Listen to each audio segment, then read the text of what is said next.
नमस्कार दादा. आज आपण श्री स्वामी समर्थ यांच्या कोणत्या कृपांकित शिष्यांबद्दल दर्शक श्रोत्यांना माहिती देणार आहोत?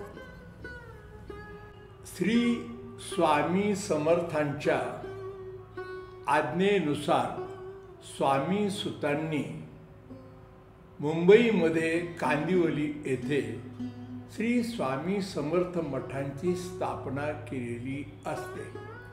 तेथेही भाविक भक्त मोठ्या संख्येने येत असतात. परंतु काही दिवसांनी स्वामी सुतांचे निधन झाल्यानंतर त्या मठाच्या गादीवर वारस म्हणून कोणाला नेमावं अशा तऱ्हेचा प्रश्न निर्माण होतो. या प्रश्नाची सोडवणूक करण्यासाठी मुंबईतील मठातील सेवेकरी अक्कलकोटला स्वामी समर्थांच्या भेटीसाठी येतात. स्वामींचे दर्शन घेतल्यानंतर मुंबईहून आलेले सर्व सेवेकरी स्वामी समर्थांच्या बाजूस बसतात आणि अतिशय नम्रपणाने विचारतात, स्वामी महाराज, स्वामी सुतांचा वारसदार म्हणून कोणाला नेमावे? आपण आमच्यातील कुणाचेही नाव सुचवा. त्यावेळेला काही वेळ स्तब्ध राहून त्यांच्याकडे क्रोधित नजरेने पाहत स्वामी म्हणतात, मला तुमच्यामध्ये एकही योग्य वारस दिसत नाही. जेव्हा वेळ येईल तेव्हा आम्ही वारस नेमू. स्वामी सुताचा लहान भाऊ दादा हा कोकणामध्ये आजारी असतो. त्या दादाला घेऊन स्वामी सुताच्या मातोश्री ह्या अक्कलकोटला येतात. अक्कलकोटला आल्यानंतर सर्व साक्षी श्री स्वामी समर्थांना काकूबाईच्या येण्याचा उद्देश हा कळलेला असतो. परंतु त्या दरम्यान श्री स्वामी समर्थ हे मोरपाखरा मोरपाखरा मोरपाखरा असे म्हणत असतात. कधी उच्च स्वरात तर कधी पुटपुटत असतात. स्वामी मोरपाखरा का म्हणतात याचा उलगडा मात्र कोणालाही होत नाही.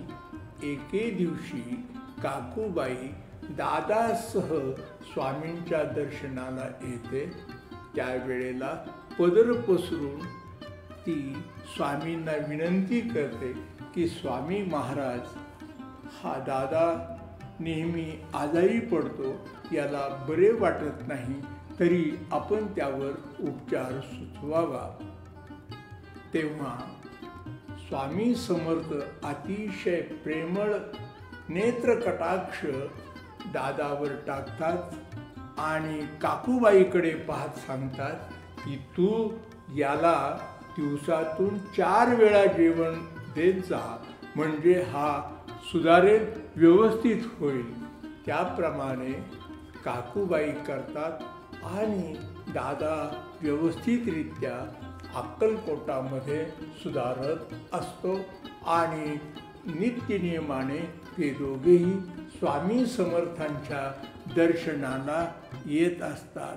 पण एके दिवशी मात्र स्वामी काकूबाईकडे पाहत म्हणतात की तू आमची पाऱ्याची वीट लपवून ठेवलेली आहेस, तर तू ती पाऱ्याची वीट आम्हाला दे.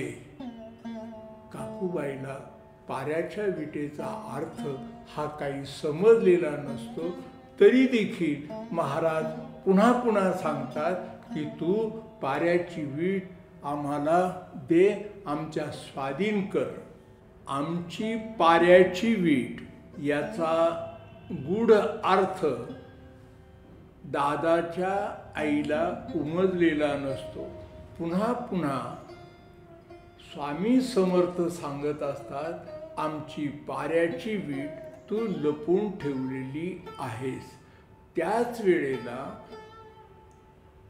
केजचे स्वामी भक्त महारुद्रराव देशपांडे हे तेथे आलेले असतात. महारुद्रराव देशपांड्यांना स्वामींच्या मार्फत तेथे प्रतिष्ठापना करण्यासाठी कोणीतरी हवे असते, अशी त्यांची बोलणी चाललेली असताना महारुद्रराव देशपांडे स्वामी समर्थांना सुचवतात, आम्ही ह्या दादाला घेऊन जाऊ का? त्याच वेळेला काकूबाई अतिशय संतापतात आणि स्वामींना सांगतात की दादा हा अतिशय लहान आहे, आजान आहे, तो अधूनमधून आजारी पडत असतो, तर त्याला तुम्ही जाण्याची परवानगी देऊ नका. तेव्हा स्वामींचा राग अतिशय अनावर होतो आणि क्रोधित नजरेने काकूबाईकडे पाहत ते म्हणतात, आमच्या ह्या पाऱ्याच्या विटेला काय करायचे ते आम्ही ठरवू, त्याबद्दल तू मध्ये कोणताही हस्तक्षेप करू नकोस, असे सांगतात. आणि महारुद्रराव देशपांडेकडे वळून ते म्हणतात की तुम्ही दादाला पूजाविधीसाठी घेऊन जा.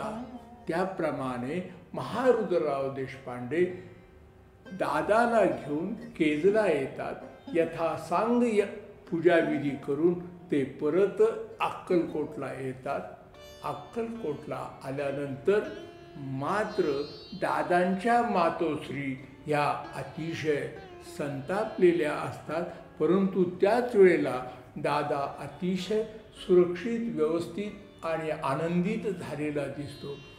परंतु काकूबाईच्या मनामध्ये शंका अशी असते की आपला पहिला पुत्र स्वामी सूत याला जसे संन्यासी बनवले तसेच यालाही म्हणजे दादालाही संन्यासी बनवतील, ह्या काळजीने त्या काहीशा संतापतात आणि आकाड तांडव करू लागतात.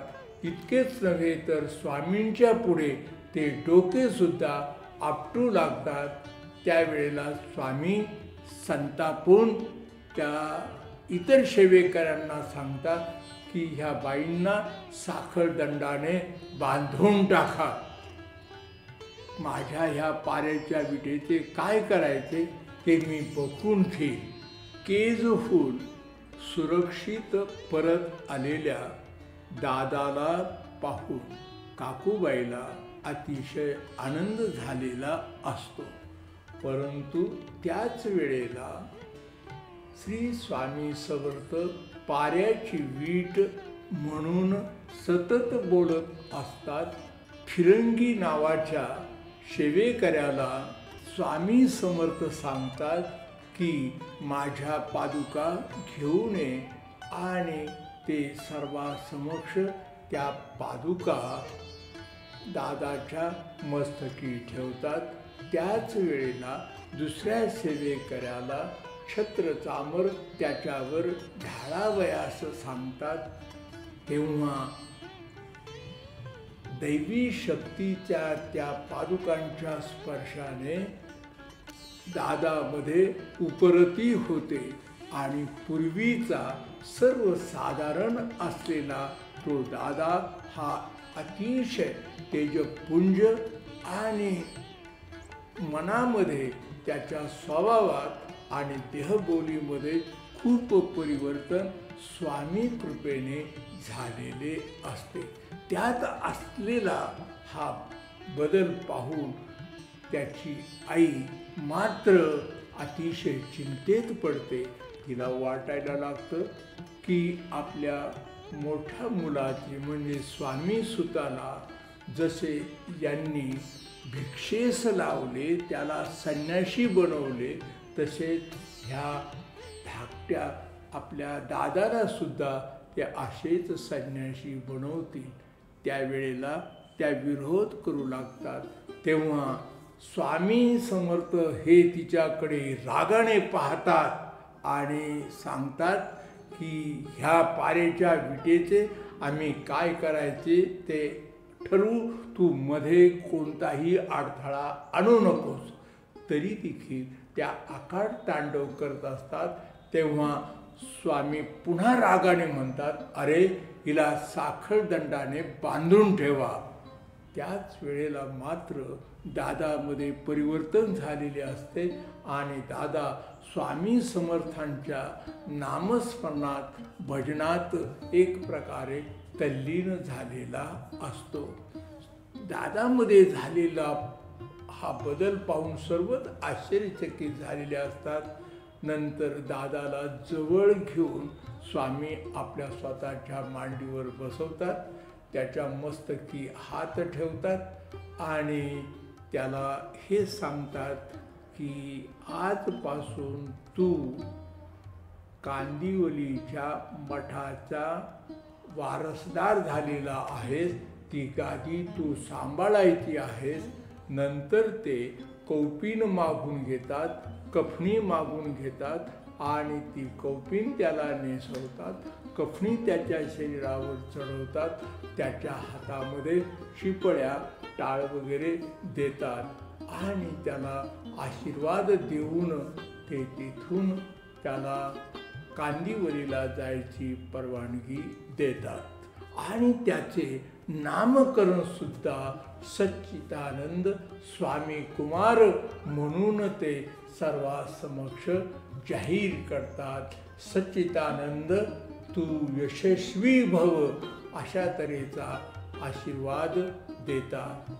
पुढे यथावकाश सच्चिदानंद स्वामी कुमार हे मुंबईला येतात आणि अतिशय सक्षमतेने या मठाचा वारसा चालवतात.